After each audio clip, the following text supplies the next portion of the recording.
por esa generosa introducción. Igualmente quiero agradecer a Pedro por la invitación que me formulara para participar en este ciclo de conversaciones a través de la comunidad que viene siendo constituida por el equipo de UED. Comentaba con Pedro que nuestra vinculación, que ya cumple décadas, fue gestada, como él acaba de decir, en aquellos momentos iniciales, o no digamos tan iniciales, pero eran momentos germinales de lo que viene siendo el desarrollo de la educación matemática que se parece a nosotros, como yo le decía. Nosotros habíamos tenido la oportunidad de compartir ideas, concepciones, teorías originales de contextos foráneos al contexto latinoamericano. Y el hecho de haber emergido el grupo, eh, una empresa docente por allá por la década de los años 70, 90, 80, 90, etcétera. Para nosotros fue muy significativo y para mí en lo personal fue marcante en lo que se podría decir que constituye mi trayectoria profesional en el campo de la educación matemática. Así que para mí es un honor, es un privilegio tener la oportunidad, luego de varios años de andadura conjunta, estar aquí compartiendo una vez más con el equipo y con las nuevas generaciones de ese equipo que vienen a nutrir el trabajo que se inició hace algunas décadas, como ya lo señalé. Fue mencionado el proyecto de doctorado de Venezuela, de doctorado en educación matemática, y si mi memoria no me falla, en la reunión que se realizó durante el tercer Congreso Iberoamericano de Educación Matemática que se realizó en Caracas en julio de 1998, Pedro estuvo acompañándonos y si mi memoria no me falla, creo que Pedro estuvo allí dándonos algunas ideas y haciéndonos algún señalamiento. Qué bueno que a la larga, luego de varios años de esfuerzo y de trabajo, logró consolidarse. Así que Pedro, ese logro también es parte de tu cosecha y lo puedes incluir allí en tu historial académico y profesional y lo agradecemos mucho. Yo voy a hacer una conversación más que una teorización sobre este asunto de las teorías socioculturales en educación matemática. Tengo aquí un temario un poco extenso, quizás lo voy a pasar muy rápido, pero es importante que tengamos en cuenta en qué contexto se realiza esta exposición, partiendo de una concepción específica sobre lo que es una teoría, cómo las teorías se alimentan o se desarrollan en el campo de la educación matemática, si esa proliferación teórica propicia algún tipo de problemática y qué tendencia existe actualmente para tratar de organizarnos en cuanto a las diferentes perspectivas teóricas que giran alrededor de nuestro campo de actuación. Luego me voy a referir específicamente a tres de ellas y al final voy a tratar de hacer una síntesis de esas tres que tengo la intención de compartir con ustedes. Entonces, lo primero que quiero resaltar es esta noción de exuberancia teórica que existe en educación matemática. Para eso me estoy apoyando en el trabajo de dos apreciadísimos colegas argentinos que son Mabel Rodríguez y Mabel y Marcel. que son dos grandes amigos y que hace algún tiempito, escribieron justamente sobre esa situación de cómo es que está nuestro campo en materia teórica. Es una exuberancia, hay una cantidad de diferentes posicionamientos teóricos que son importantes. Y este libro, que si mi memoria no me falla, del año 2010, ya reconoce justamente el asunto de las teorías que existen en educación matemática y las pone en conjunto para que sean objeto de reflexión de todos nosotros.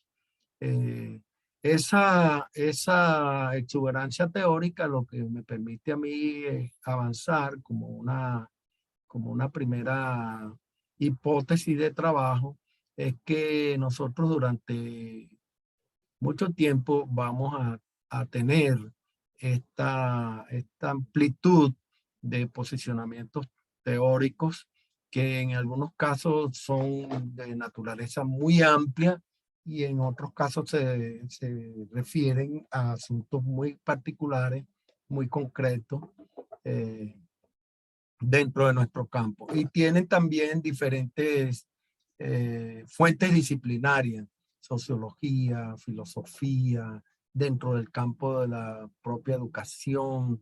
Y eso también es importante que lo tengamos en cuenta. Nuestra amiga Nuria Planas, ella se ha dedicado a estudiar este asunto de las teorías socioculturales en la investigación en educación matemática y a partir de un conjunto de reflexiones y datos bibliométricos, ella nos muestra también el panorama que se tiene en relación con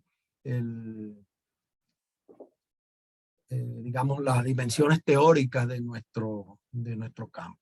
En el repositorio FUNES pueden encontrar este trabajo y esencialmente yo quiero destacar esta idea que Nuria nos plantea de cuál es el criterio que nosotros podríamos tener en cuenta para caracterizar como sociocultural una determinada teoría, que es precisamente la concepción del conocimiento matemático como un proceso social y cultural, idea que ella a su vez trae de Lerman y que también se sustenta sobre la idea de constructivismo social de Paul Ehrlich. Entonces, a pesar de que todas ellas comparten esta idea de que el conocimiento matemático se construye social y culturalmente, o sea que el conocimiento matemático está socioculturalmente situado, ella indica que existen algunas diferencias entre ellas, ¿no? Entonces, el trabajo citado por Nuria es de Lerman, de psicología cultural, antropología y sociología, y habla justamente del desarrollo de un cambio hacia lo social, un cambio hacia lo cultural y además de lo que específicamente señaló Nuria, Lerman lo que destaca es que la producción del conocimiento se da en el marco de prácticas que están histórico y social y socioculturalmente contextualizadas. De tal manera que este planteamiento de alguna forma nos lleva a pensar cómo nosotros podríamos eventualmente trabajar dentro de las aulas, entendiéndolas como un espacio de una cierta práctica social, como es el proceso de enseñanza y aprendizaje de la matemática. Ernest nos habla también de las diferentes fuentes disciplinarias provenientes de otras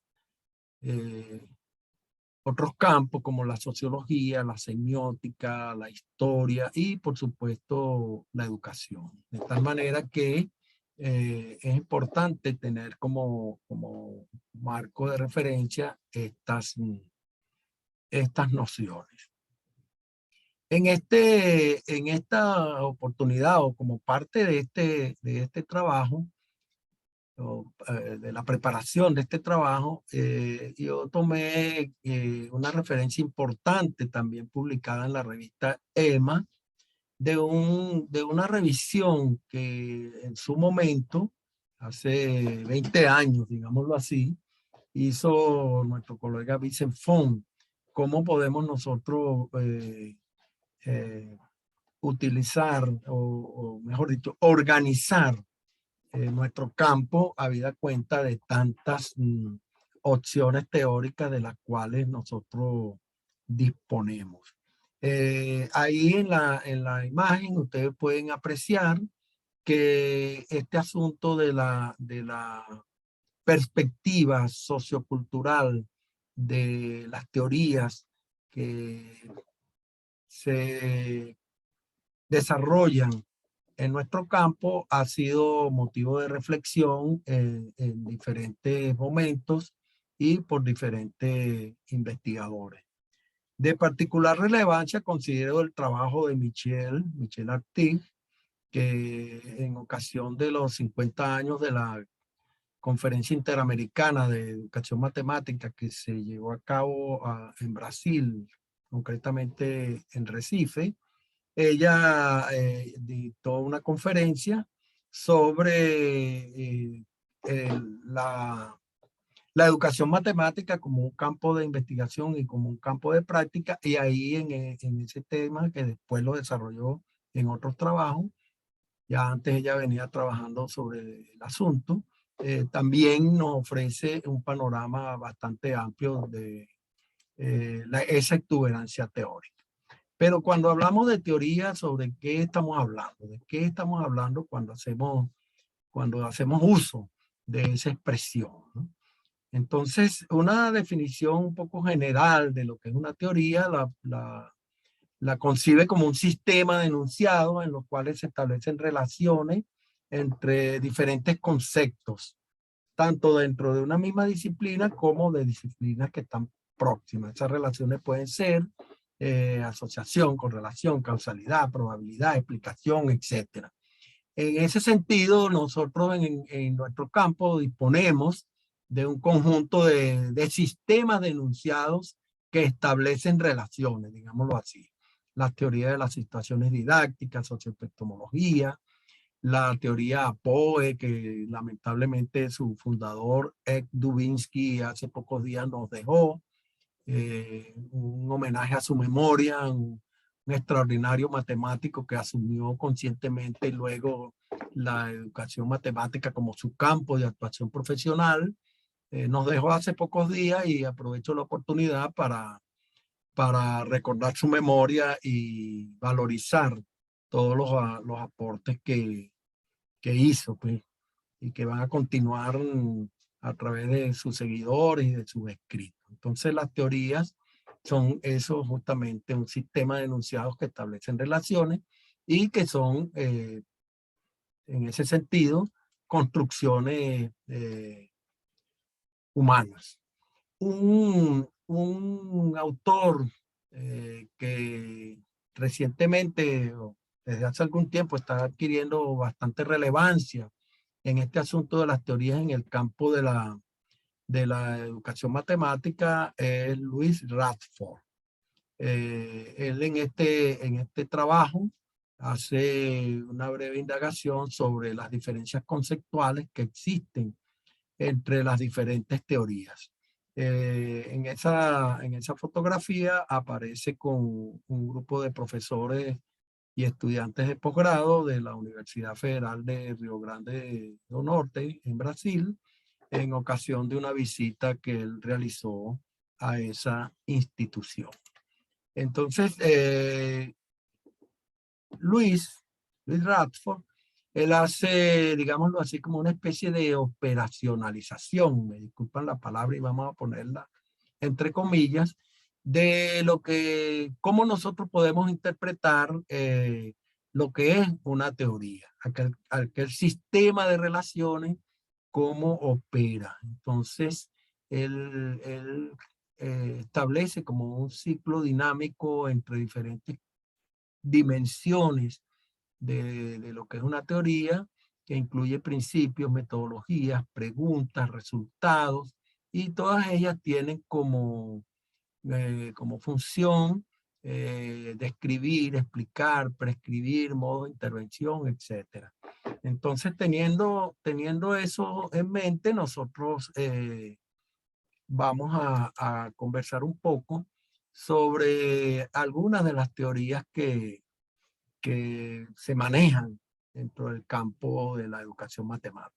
Estos textos cuyas capas estoy mostrando aquí podrían ser de interés, de una lectura interesante, puesto que ellos ofrecen, los autores ofrecen una panorámica bastante amplia y no solamente amplia, profunda, minuciosa, de diferentes teorías que obviamente en esta exposición no vamos a tener tiempo de hacer, pero se las presentamos para que quienes tengan interés en profundizar un poco más sobre el asunto puedan navegar por, por estos materiales que están disponibles.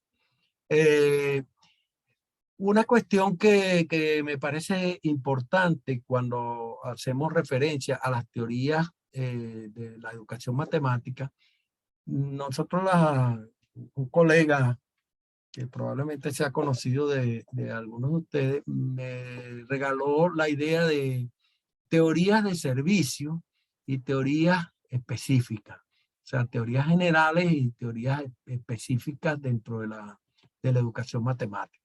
Cuando él se refiere a las teorías de servicio, son aquellas que pertenecen a disciplinas diferentes. La sociología, la psicología, la filosofía, la hermenéutica, que ayudan un poco a darle soporte a lo que posteriormente van a constituir las teorías en el campo de la educación matemática. Ahí presento algunos de los que a mi manera de ver podríamos considerar como los autores de referencia de esas diferentes teorías. Freudenthal, que nos habla de la matemática realista, Guy Brusseau, Chevalard, Gascon, Dubinsky. Infelizmente y por casualidad, ahora me estoy dando cuenta, estos tres grandes educadores matemáticos nos han dejado en un tiempo relativamente breve. Ed Dubinsky, Ubiratán D'Ambrosio y Ricardo Cantoral. No me había dado cuenta que la imagen me quedó así, pero aprovecho para rendirle homenaje a su memoria, a su trabajo que han nutrido el nuestro durante muchísimos años. Entonces ahí aparecen nombres ya específicos dentro del campo de la educación matemática y otros que, aun cuando no son de nuestro campo, se vinculan de una forma o se articulan con las teorías que se han venido desarrollando en el campo de la educación matemática. Ahora, ¿qué trae como consecuencia esa proliferación teórica? Si es que trae alguna consecuencia no deseada. Algunos autores identifican esa situación como indicando que hay redundancia porque muchas teorías que tienen nombres diferentes atienden las mismas situaciones. Entonces, ¿por qué llamarlas diferentes si trabajan sobre lo mismo? Entre unas y otras aparecen cuestiones contradictorias, es decir, lo que se obtiene como resultado con una de esas teorías contradice a los resultados que se obtienen con otras. Otros señalan que no son lo suficientemente abarcadoras y que solamente atienden a aspectos parciales de los asuntos que son de interés indagatorio en el campo de la educación matemática. Y algunos también señalan que son ineficaces para realmente servir de base a la construcción de soluciones a los problemas que en nuestra práctica cotidiana, los diversos niveles de nuestros sistemas educativos se presentan. Entonces, lo que podemos aproximar como una segunda hipótesis de trabajo es que en el campo de la educación matemática actualmente no existe una teoría predominante. Yo creo que eso como que es bueno. No podemos decir que tenemos un paradigma de la educación matemática en el sentido kuhniano. Hay una gran proliferación teórica y al principio hubo, como es natural, eh, competencia entre unas y otras, no solamente por eh, competencias cognitivas, sino que hay otro tipo de competencias que se dan, sobre todo cuando el asunto sale del campo propiamente académico y entra en el campo, digámoslo así, de las prácticas sociales que dinamizan el desenvolvimiento de las instituciones llamadas a propiciar el desarrollo de proyectos de investigación, etcétera, sobre todo para la captación de recursos, para el apoyo financiero, para el reconocimiento institucional, etcétera. Luego, digamos, de esa pugna, digámoslo así, inicial, a mi manera de ver, hoy podemos decir que es una pugna estéril. Cada vez más aparece con fuerza la necesidad de articular esos diferentes referentes teóricos, y ahí es donde aparece el asunto del trabajo en redes teóricas que permitan superar esa disparidad o esa pugnacidad que eventualmente pudiera resultar estéril. Es decir, nada hacemos con pretender que nuestro posicionamiento teórico sea diferente o superior. Es diferente, pero no necesariamente superior o mejor que otros, y lo mejor sería procurar trabajar en conjunto. Y ahí aparece entonces esta estrategia del trabajo en red para conectar o para tratar de conectar estos diferentes enfoques teóricos. Entonces, fíjense, desde el trabajo de Barat y Lin, llegamos a este de Angélica y sus colegas, de trabajar en la procura del establecimiento de redes, de teorías, como base para la práctica de investigación en nuestro campo. Entonces, estos autores, Susan, Angélica y Ferdinando, que son los autores del texto que estoy indicando junto con otros autores, ellos nos muestran cómo se ha venido dando ese esfuerzo de aproximación entre los diferentes enfoques teóricos o teorías que, que existen en nuestro campo, ¿no? Ellos dicen, una de sus apreciaciones, es que si nosotros no propiciamos la aproximación entre esos diferentes posicionamientos teóricos y se desarrollan redes de trabajo teórico, eso puede ser una limitación para la consolidación de la disciplina. Y por eso ellos trabajan en la generación de estrategias y la búsqueda de métodos para favorecer ese encuentro entre las diferentes teorías. Y ellos plantean una estrategia que va desde el distanciamiento total, el desconocimiento del otro, hacia la unificación global. Ambos extremos a mí, en lo particular, me parece que que no serían lo más adecuado.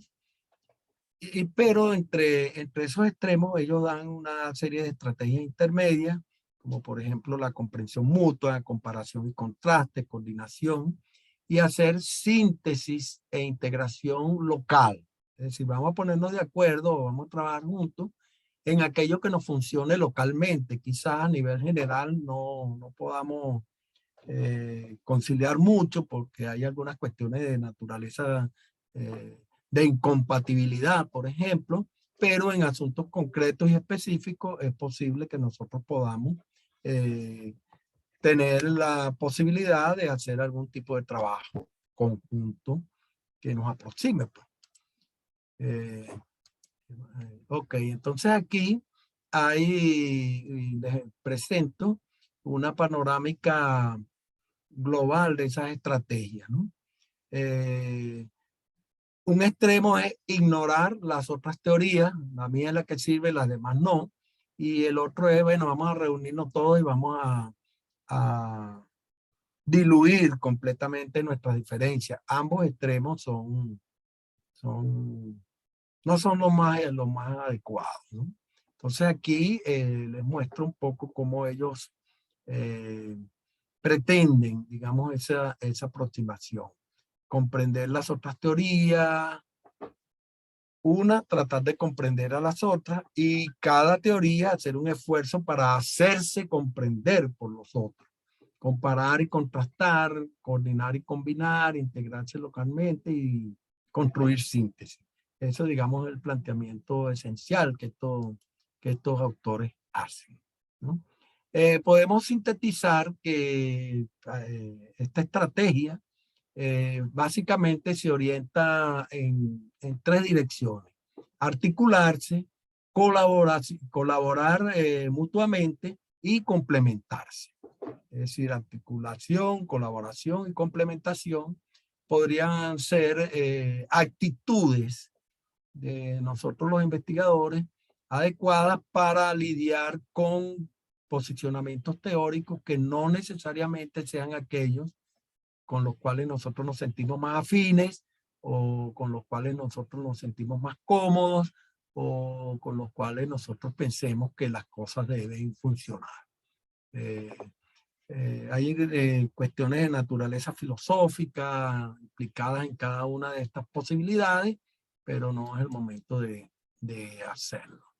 En función de eso, yo he pensado ilustrar un poco cómo nosotros podemos articular, colaborar y complementar algunos de los posicionamientos teóricos que son, digamos, más usuales en, en, en nuestro trabajo, ¿no? Entonces tenemos la socioepistemología, la etnomatemática, la teoría antropológica y lo didáctico, y cómo ellas de alguna manera circulan en nuestro campo, ¿no? Entonces, evidentemente que cada una de esas tres posibilidades de aproximación, digámoslo así, entre las diferentes teorías, va a presentar problemas de diferente naturaleza, ontológico, epistemológico, cognitivo, instruccionales, etcétera. También cada una de ellas tiene sus propias herramientas conceptuales y metodológicas y el trabajo que posiblemente deberíamos realizar es, bueno, cómo nosotros podemos alcanzar en el contexto de aquella propuesta de desarrollo de trabajo en red, qué posibilidades tenemos de hacer algún tipo de trabajo conjunto. Entonces, además de esos tres que mencioné, también me parece que puede ser interesante, quizás por ahí es por donde me voy a entrar, tomar en cuenta el enfoque ontosemiótico. ¿Por qué el enfoque ontosemiótico? Porque durante, yo diría, las últimas 2 décadas, quizás un poquito menos, pero me atrevería a considerar ese lapso de las últimas 2 décadas, el enfoque ontosemiótico aquí en América Latina alcanzó una alta notoriedad. En Venezuela, por ejemplo, eh, eh, llegó el doctor Mario José Arriechi Alvarado. Él se graduó de doctor en la Universidad de Granada, dirigido por el doctor Juan Díaz Godino, y durante su vida activa como investigador en la UPEL Maracay, y específicamente en el doctorado en educación matemática de Venezuela, y antes en el doctorado en educación y en la maestría, sus trabajos sobre el enfoque ontosemiótico fueron importantes, fueron notables, y realizaron eh, muchas disertaciones, trabajos de maestría, artículos, etcétera, con este enfoque. En otras comunidades, por ejemplo, en el sur de Chile, el doctor Pino Fan también tiene un grupo importante de trabajadores con este enfoque, y las últimas 4 o 5 realmes, el enfoque ontosemiótico ha sido uno de los grupos de discusión con la mayor cantidad de participantes entre los diferentes grupos de discusión que se llevan a cabo en la realme. Entonces, dada la posibilidad de hacer comparaciones entre una teoría y otra, me pareció interesante intentar abordar este examen de las concordancias y complementariedades entre los diferentes modelos, refiriéndome a este en particular. Yo tengo que decir que esta es mi lectura de este asunto. Posiblemente esté equivocada, y no, si hay algún punto de vista que diverja del mío, es bienvenido. Pero la meta, a mi manera de ver, creo que declarada por el propio Juan sobre lo que se pretende con el enfoque ontosemiótico, es construir una estructura teórica modular incluyente. Es decir, tratar de construir una teoría de la educación matemática lo más amplia y abarcadora posible, de manera tal que no quede nada por fuera, porque cualquiera de los aspectos propios de la educación matemática pueda ser examinado desde la perspectiva del enfoque ontosemiótico. Entonces, es como yo lo percibo, dada justamente esa naturaleza modular que tiene el enfoque ontosemiótico. Eh, Creo que él mismo lo ha planteado como un programa de investigación, y justamente en ese programa, o en el desarrollo de ese programa, se han venido construyendo y desarrollando un conjunto de herramientas, un conjunto sistémico, un sistema, mejor dicho, de herramientas conceptuales y metodológicas que ayuden a realizar pesquisas o investigaciones de calidad en el campo de la educación matemática. Ahí en el análisis del enfoque ontosemiótico, una inmensa cantidad de detalles que resultaría difícil exponerlos. De hecho, hay otros materiales que están disponibles en internet, y que podrían ayudar a desarrollar en estos detalles.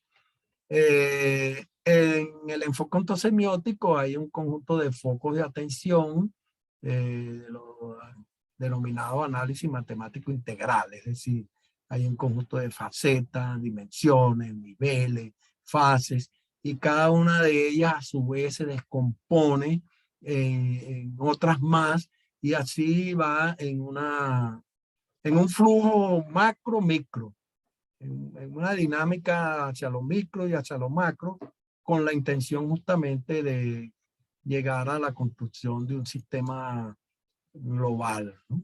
Entonces, se da por diferentes fases, facetas, etcétera, y eso se aplica a los procesos de enseñanza y aprendizaje de las matemáticas, como ellos lo llaman, prácticamente en todos los niveles. Tiene que ver con con el contenido propiamente dicho, con el papel que desempeñan los estudiantes, con el papel que desempeña el profesor, con lo que desempeñan los materiales que se utilizan, etcétera. Es un esfuerzo de investigación de una gran envergadura y podríamos decir que prácticamente interminable, porque mientras más profundizamos, más detalles aparecen y entonces hay que sumergirse más a fondo, salir a la superficie, retornar, comparar, etcétera.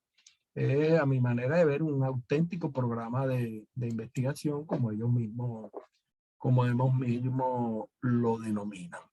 Aquí aparece una cuestión que es importante porque, y por eso yo lo trato, a, a pesar de que no parezca, por eso lo incluyo dentro de las perspectivas socioculturales, por la importancia que le atribuyen al contexto, a la presencia de la matemática en ese contexto y a la consideración de aspectos, llamémoslo así, ecológicos. Pero no solamente eso, también reconoce, acepta y estudia la dimensión cognitiva que tiene que ver con los modos de pensar la matemática y de pensar el trabajo didáctico con matemática, tanto por profesores como por alumnos. Desde el punto de vista epistémico también aparecen los significados institucionales, personales, curriculares, etcétera. Y así muchos detalles que convergen en lo que podríamos llamar el aula de clase de matemáticas. Todo se sintetiza allí, pero cuando hablamos de aula de clase de matemáticas nos referimos a una expresión de una naturaleza mucho más abarcadora que solamente aquella que nos remite a un salón, un cuarto con paredes, etcétera. No, es una concepción, digamos, o es una noción conceptual que remite a procesos formalizados, procesos formales de trabajo matemático con intenciones de propiciar aprendizaje de la matemática en diferentes niveles, contextos, situaciones y en general en diferentes prácticas, ¿no? Ahora, teniendo en cuenta ese primer elemento, vamos a ver cuáles podemos o qué criterios nosotros vamos a utilizar para tratar de aproximar estas tres teorías específicamente. Los criterios que vamos a utilizar serían estos cuatro. ¿Cuáles son los supuestos que adopta cada una de ellas? ¿Cuál es el ámbito donde se aplica? ¿Cuáles son sus herramientas conceptuales y metodológicas? ¿Y cuáles son las cuestiones de naturaleza paradigmática que cada una de ellas suscribe? No voy a detenerme mucho en ninguna de ellas, puesto que dado el nivel de formación de todos los que están aquí presentes, no tiene sentido que yo entre en detalle, pero sí es importante que tengamos en cuenta esta idea de etnomatemática que parecería que entre todas es la que más explícitamente puede ser considerada como una teoría sociocultural dentro del campo de la educación matemática. Eh, el autor a quien se le atribuye la generación de esta perspectiva, de esta teoría, es Huiratán. Sin embargo, no es él el único. Hay otras perspectivas etnomatemáticas que por definición se corresponden con los contextos en los cuales se desarrolla, pero es aceptado generalmente que el autor clave en el desarrollo de este posicionamiento es Hubiratán de Ambrosio. Aquí lo tenemos. Es una imagen que nos remite a la presencia, una presencia inmensa de un educador nuestro, Hubiratán, un ser humano excepcional, que vale la pena leer su biografía por todo lo de ejemplar que ella tiene. Y aprovecho, próximamente se va a llevar a cabo el crucero matemático CIFEMAT, que justamente va a ser en homenaje a Huiratán de Ambrosio. Ya estamos próximos a un aniversario de su lamentable partida, cuando ninguno de nosotros quería.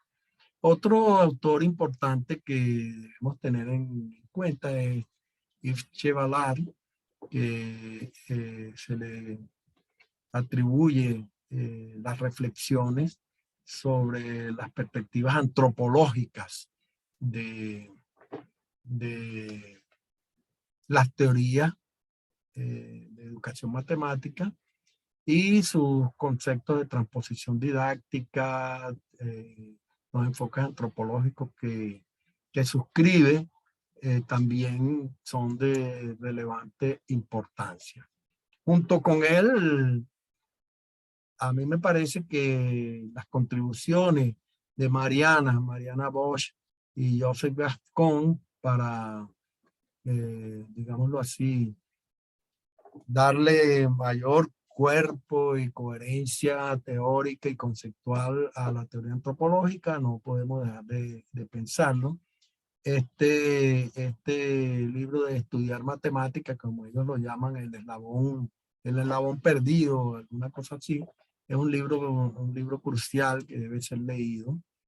Y también, fíjense que ellos lo asumen como un programa epistemológico de investigación que viene de los años 70 con trabajo también de Guy Brousseau, etcétera.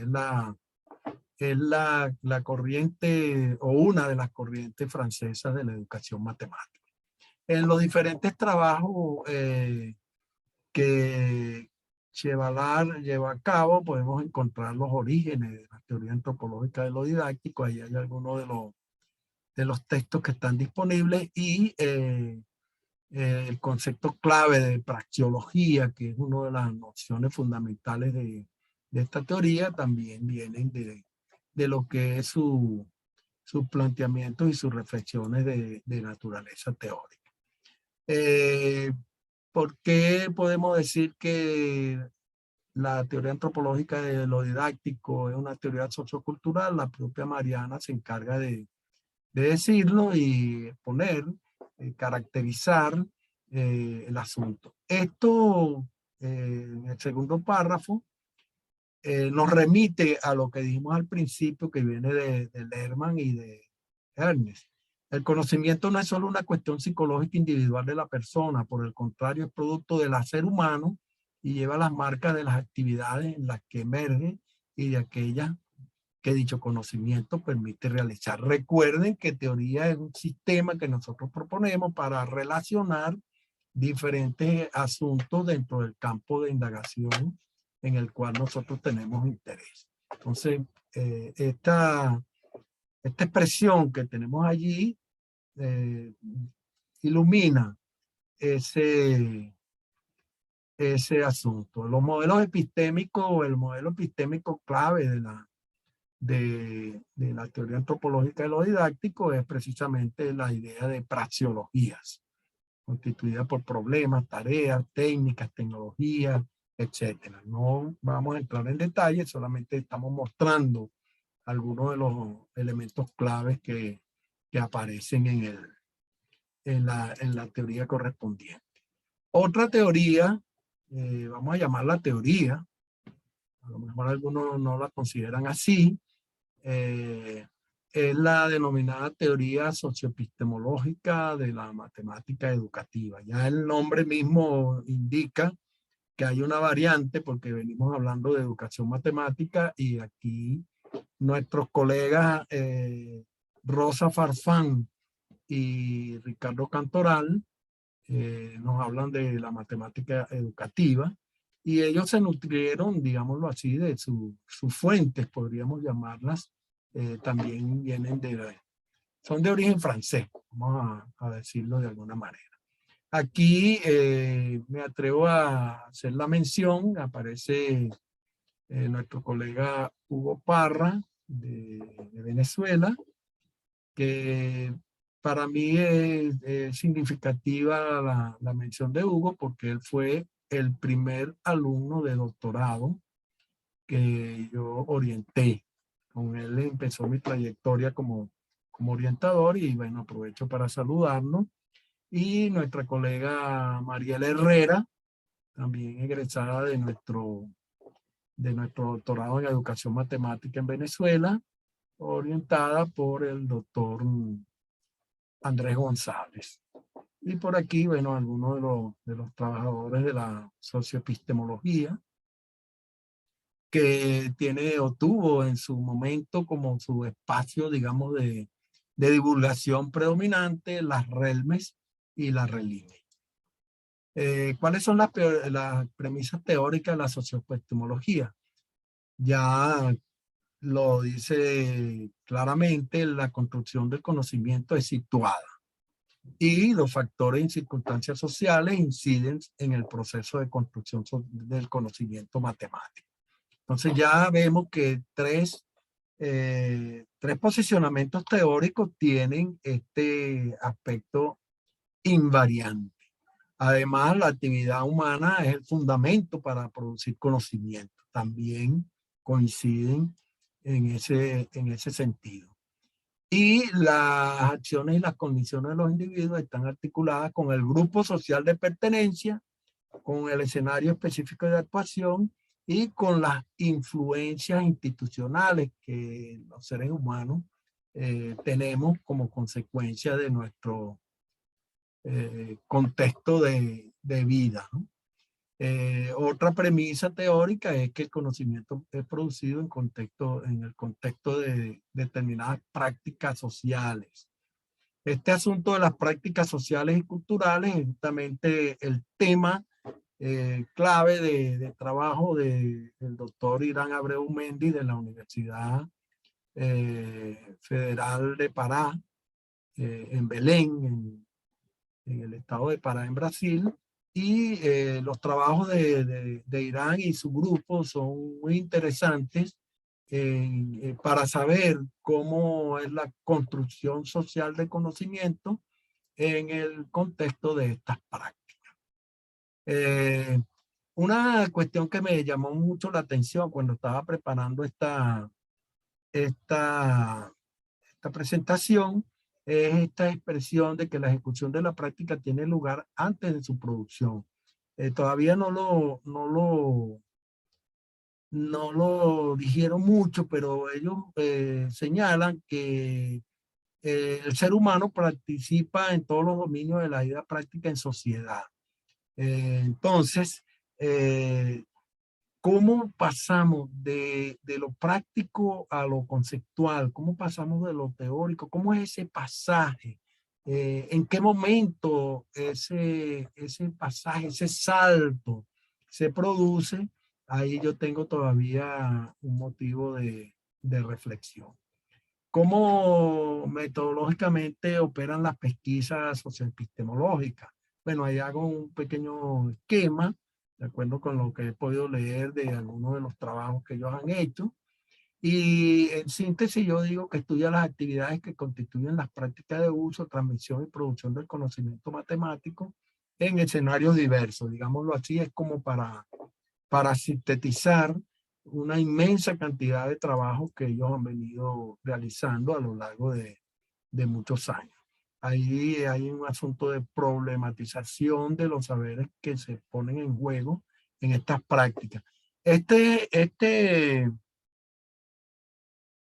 idea yo la encuentro próxima del trabajo que se hace en etnomatemáticas y llama la atención tanto en una como en otra que existe el riesgo de ver la, entre comillas, matemática de las comunidades, digámoslo así, con ojo de la matemática formalizada que nosotros tenemos.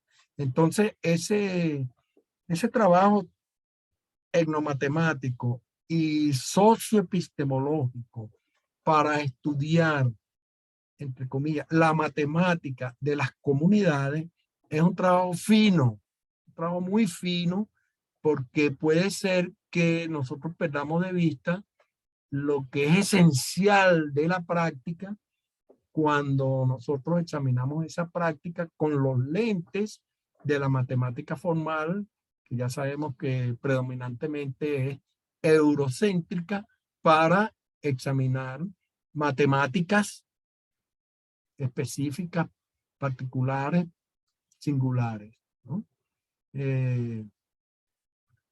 Otra cuestión que caracteriza, que aproxima algunas de estas teorías es que hacen trabajo de investigación tanto dentro como fuera de la escuela, en los contextos reales, donde la práctica matemática, entre comillas, tiene lugar. Hay un asunto de interpretación que es importante tenerlo en cuenta. Creo que estoy casi terminando.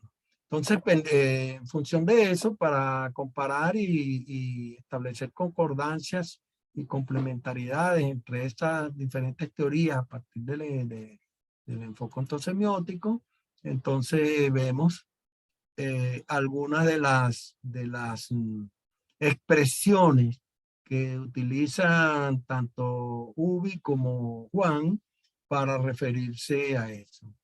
En los significados de referencia y en la denominada faceta ecológica de la que habla Juan, encontramos cuestiones parecidas a las que señala o se señalan en la hipnomatemática.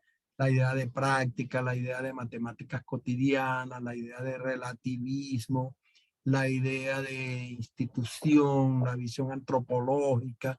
Es decir, son expresiones que a mi juicio nos permiten develar, por lo menos a grandes rasgos, las cuestiones que en común tienen estas diferentes teorías, ¿no? Hay una especie de antropología cognitiva en ellos cuando se trata de lo institucional individual interligado. Es decir, esto no se separan, ellos se dan en conjunto. Y pienso que la idea de praxeología puede ayudarnos a comprender un poco esto que hemos llamado, o ellos llaman, epistemología antropológica. Cuando comparamos la praxeología dentro de la teoría antropológica de lo didáctico y observamos cómo grafica la situación el enfoque ontosemiótico, entonces luce como posiblemente aproximadas la idea de praxeología con la idea de configuración ontosemiótica. Entonces, es un asunto para ver si tienen ese otro elemento de comparación. Entonces, comparando la teoría antropológica de lo didáctico, el enfoque ontosemiótico, la socioepistemología, entonces vemos que hay subyacentemente una especie de antropología del conocimiento matemático, ¿no? Y las expresiones que pueden ayudarnos a comprender esta aproximación, yo la redacté de esta forma. Los objetos matemáticos son entidades que emergen de sistemas de prácticas sociales articuladas a campo de situaciones problemas, y eso articulado con la práctica social nos lleva a entenderla como una acción compartida, situada, intencional y regulada. Entonces, tenemos la situación problema, tenemos las prácticas matemáticas y tenemos las prácticas sociales. Entonces son expresiones que de alguna forma pudiéramos decir que no es que son sinónimos, pero sí tienen cierto grado de aproximación.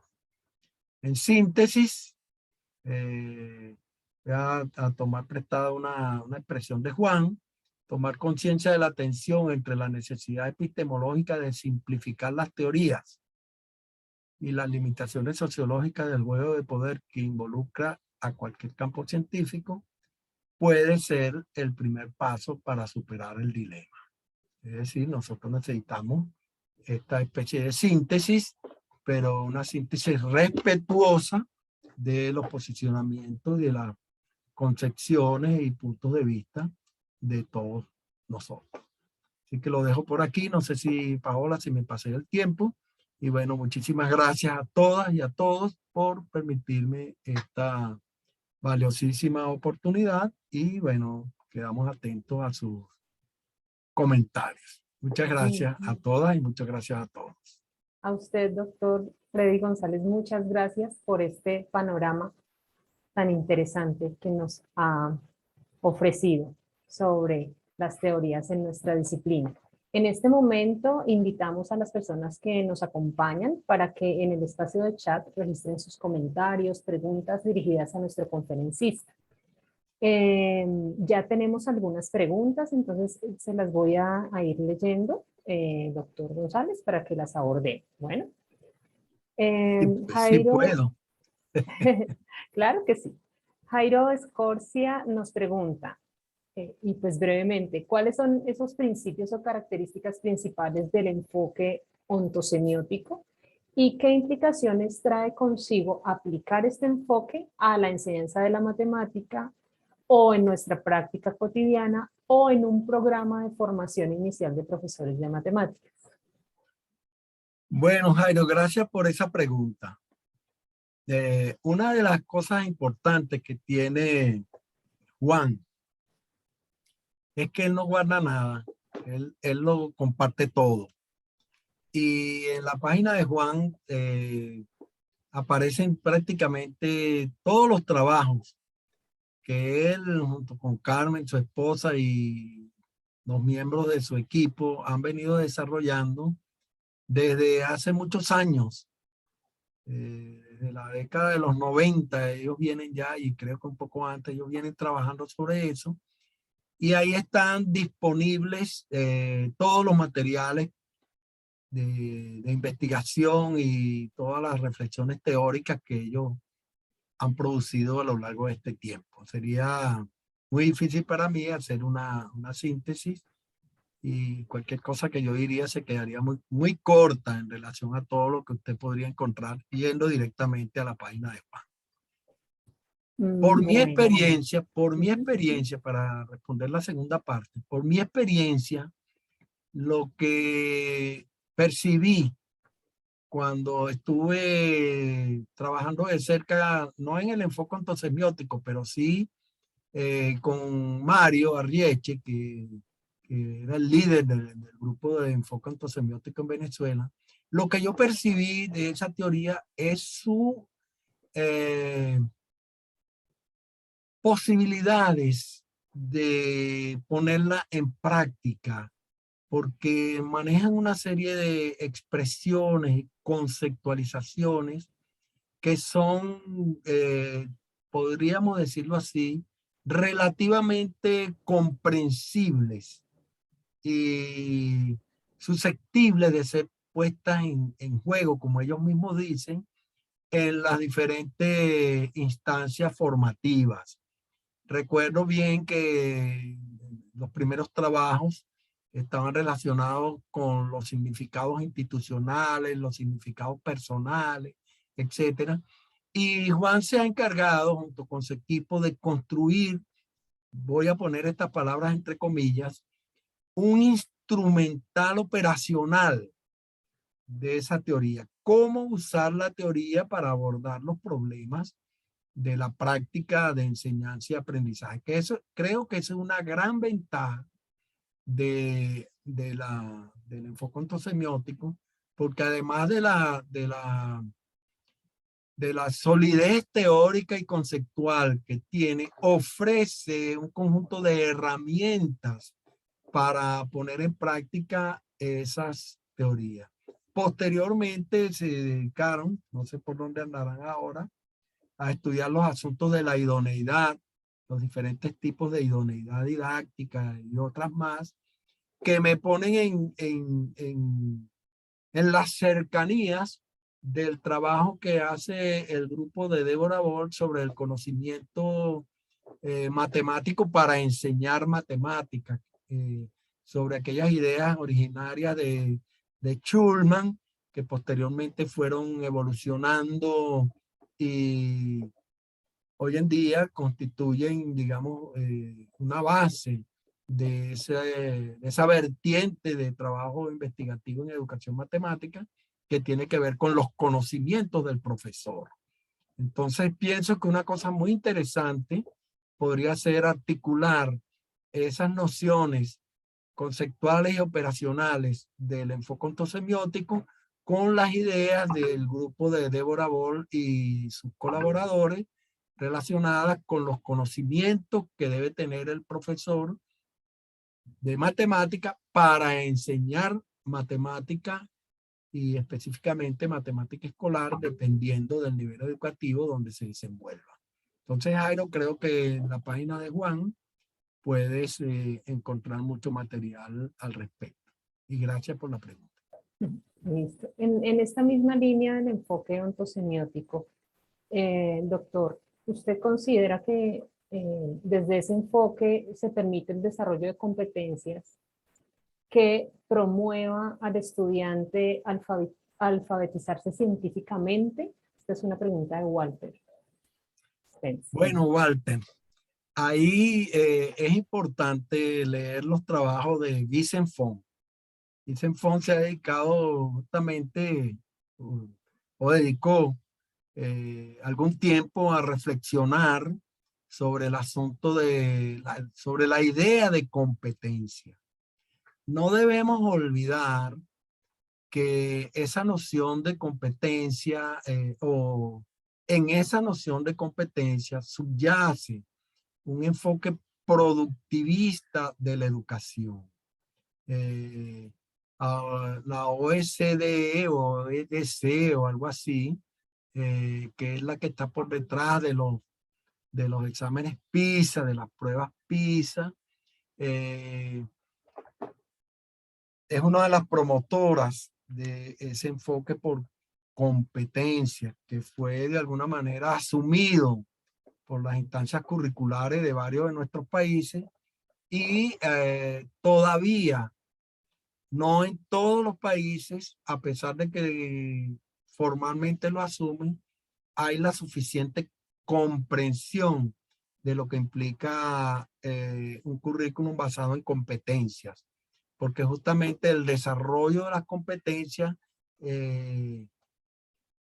es relativamente demorado y el desarrollo de una competencia individual en un determinado ámbito generalmente abarca mucho más tiempo del que curricularmente está establecido.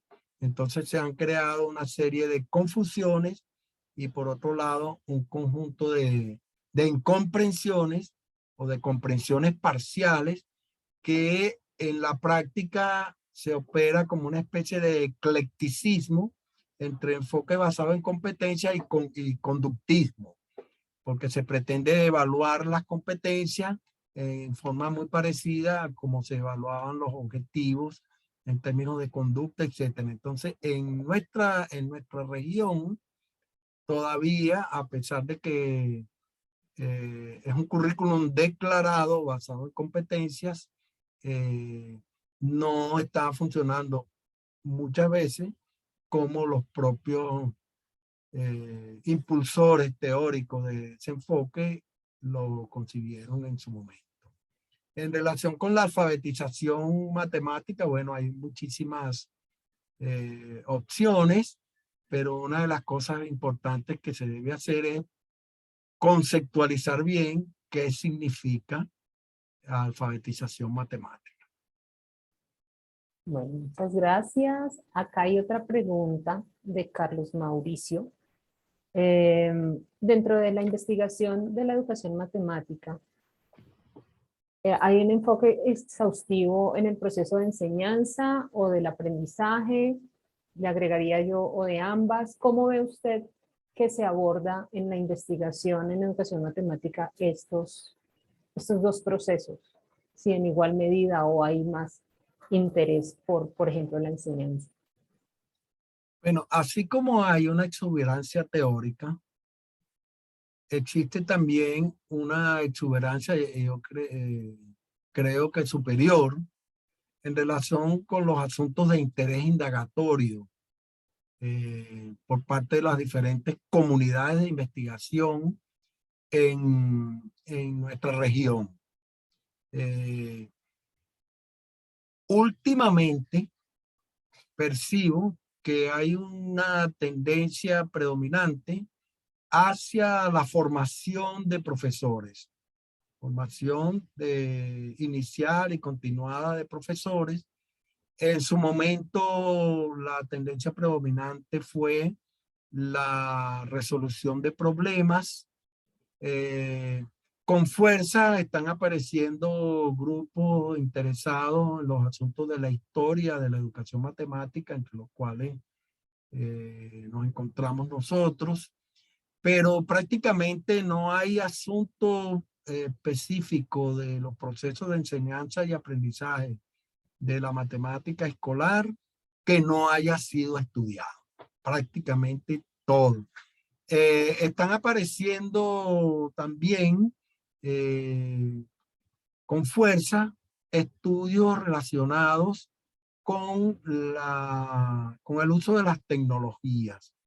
Vale la pena mencionar que existen 3 documentos, 3 artículos interesantes que nos podrían ayudar. Hay uno anterior que, para que no parezca como cuña, no lo voy a mencionar, pero hay un trabajo de Vincent Fong, junto con una colega, en este momento no recuerdo su nombre, que aparece como editorial, uno de los editoriales de la revista Bolema, creo que de diciembre del año pasado, donde comienzan a esbozar una agenda de investigación en educación matemática a raíz de la pandemia por el COVID-19.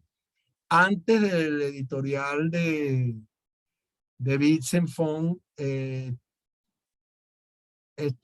fue escrito otro editorial por los directores de la revista. Recuerdo que uno de ellos, Marcus Maltelmi, también trataron de definir una agenda de investigación.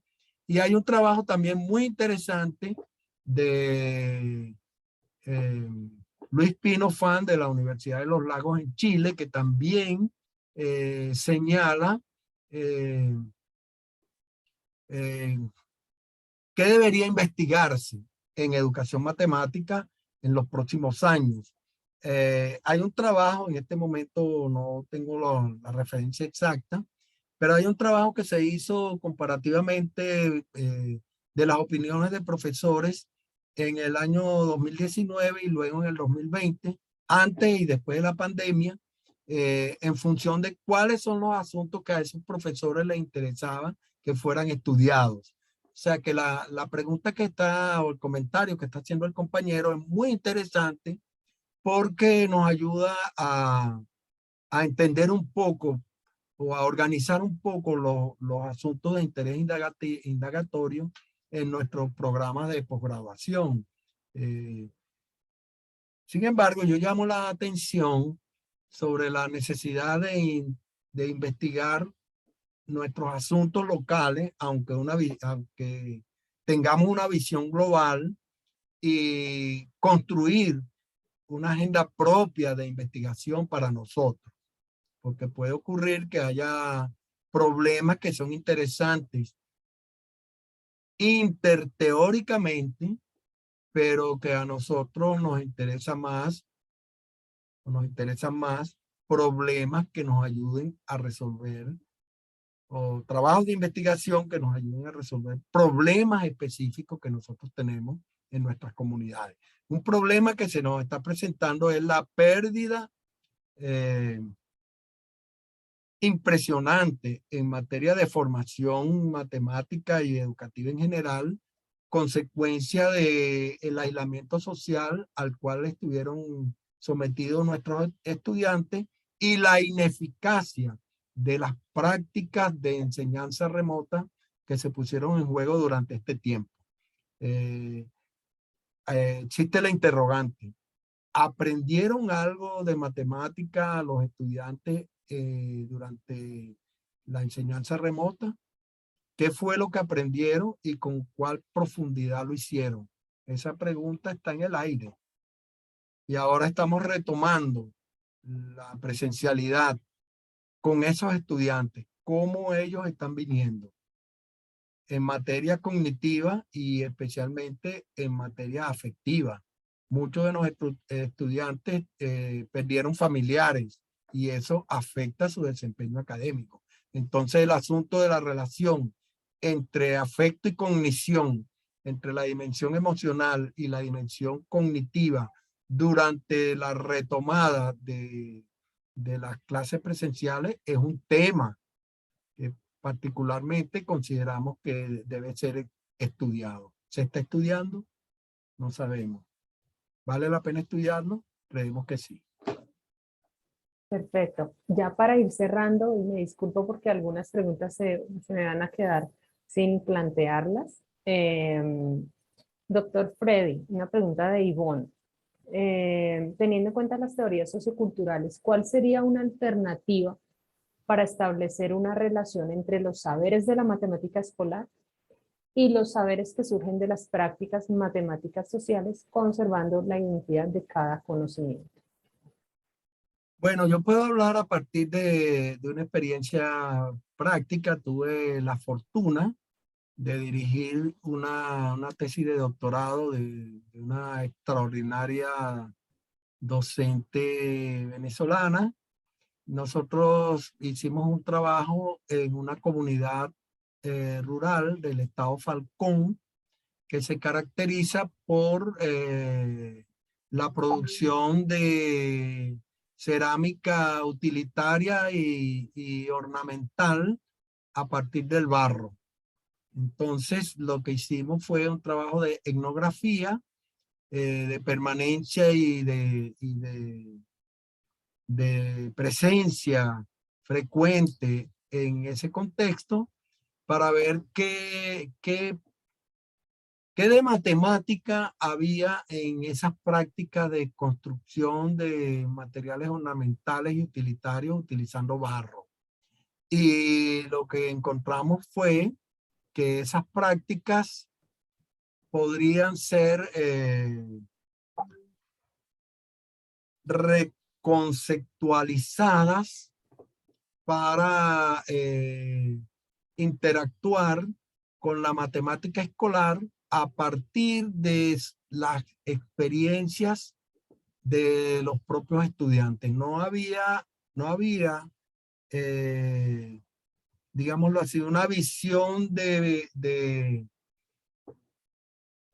superioridad de la matemática formal de la escuela en relación con la matemática práctica de las comunidades, y tampoco había lo contrario. Es decir, lo que procuramos fue una relación de complementariedad para, digámoslo así, nominalizar aquella matemática que ellos ponían en práctica sin saber que eso que ellos hacían o que ellos hacen se llamaba matemática. Sencillamente ellos llevaban a cabo su práctica. Entonces el asunto está en que si vamos a hacer un tipo de trabajo considerando como nuestro universo de investigación una determinada práctica sociocultural, es despojarnos de esos lentes eurocéntricos de la matemática e impregnarnos de esa práctica y luego hacer una especie de reconstrucción conceptual desde nuestra perspectiva. Pero no ir con nuestra perspectiva por delante, sino hacerlo al contrario. Entonces pienso que eso podría ser una opción interesante. Sí, gracias. Con esa respuesta creo que se aborda la pregunta también de John Sebastián en el sentido en cómo se puede llegar a articular esas teorías socioculturales con el enfoque por competencias. Doctor González, ya para terminar. Yo Aquí no hay sé, una... esa pregunta yo no Señor, tengo respuesta. No sé. sí. Igual usted nos hacía la reflexión de cómo no llegar con nuestro andamiaje, sino cómo a partir de esta realidad, pues podemos empezar a construir. Entonces creo que es una idea, igual habrá que revisar con más detalle. Ese podría ser tema para otra conferencia también. Bueno, para cerrar, quiero poner esta pregunta, así como usted habló un poco de esa distinción de matemática educativa, educación matemática, aquí nos preguntan, quisiera conocer su opinión sobre la diferencia que algunos establecen entre la educación matemática y la didáctica de la matemática. Esta es una pregunta de Mario Cabaña. Bueno, Mario, hace pocos días tuve la honra de participar en un panel con Bruno D'Amore. Bruno D'Amore fue contundente. Bruno D'Amore nos dijo, a quienes estábamos en el panel, que palabras más, palabras menos, entre el discurso que se lleva a cabo en nuestro campo, lo que existe una gran confusión. Y que de lo que nosotros tenemos que hablar es de la didáctica de la matemática. Y él decía, la didáctica de la matemática es una ciencia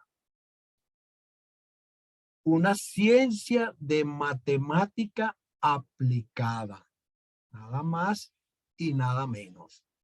Él argumentaba que en su comunidad, Italia, les costó mucho trasladarse con su didáctica de la matemática, estoy hablando así coloquialmente, con su didáctica de la matemática desde los departamentos de educación para el departamento de matemáticas.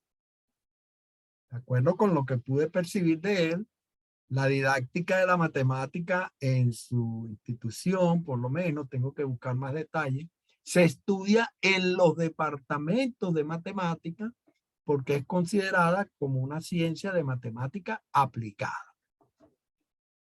¿Qué quiero decir con esto?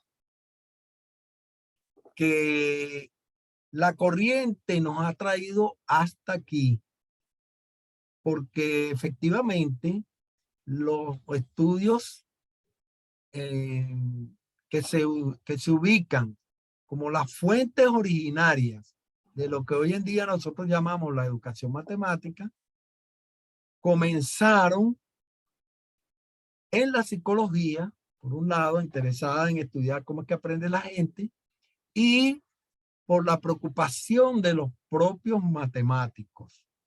En su congreso de 1908, en una fecha clave en la historia de la educación matemática, comenzaron a preocuparse, bueno, mira, la gente que está llegando como que no sabe mucha matemática o no sabe la matemática que nosotros necesitamos para formar matemáticos. No sabe la matemática que necesitamos para formar matemáticos. Tenemos que hacer algo con eso. Y ahí se creó una comisión interesada y etcétera, etcétera, etcétera. Síntesis. La educación matemática, la matemática educativa, la didáctica de la matemática, mathematics education, o como usted la quiera llamar, no se puede hacer sin matemática. Sin matemática, nosotros no podemos hacer educación matemática ni matemática educativa. Entonces, la diferencia que yo logré percibir inclusive en las conversaciones que gracias a Dios tuve la oportunidad de tener con Ricardo, que en paz descanse, es que su punto de partida es la matemática.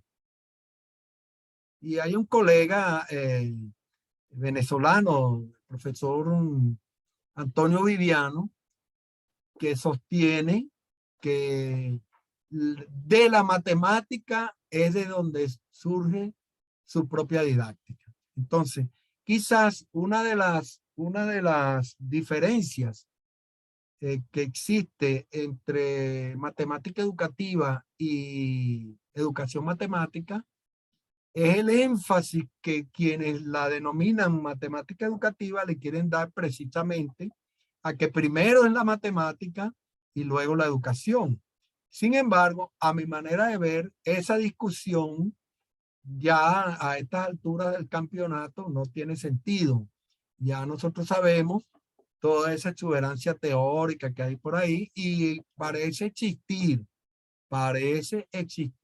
hoy en día consenso en cuanto a que sin matemática no podemos hacer educación matemática, ni didáctica de la matemática, ni matemática educativa. Entonces esa discusión de si primero la llamamos matemática educativa o educación matemática, etcétera, pienso que no es ya un problema por todo lo que se ha venido reflexionando en relación al asunto y dejar y llamarla de una forma o de otra depende mucho de la trayectoria cultural de la respectiva comunidad. Entonces no es un asunto de fondo en este momento, esa discusión sobre cómo la vamos a llamar o cómo la llamamos. En el fondo tenemos una gran cantidad de coincidencias, también tenemos nuestras divergencias, independientemente de cómo las llamemos. A mí particularmente me gusta llamarla educación matemática porque ahí fue donde me formé, pues nací ahí. Pues. Entonces, no es un asunto de posicionamiento ideológico de otra naturaleza.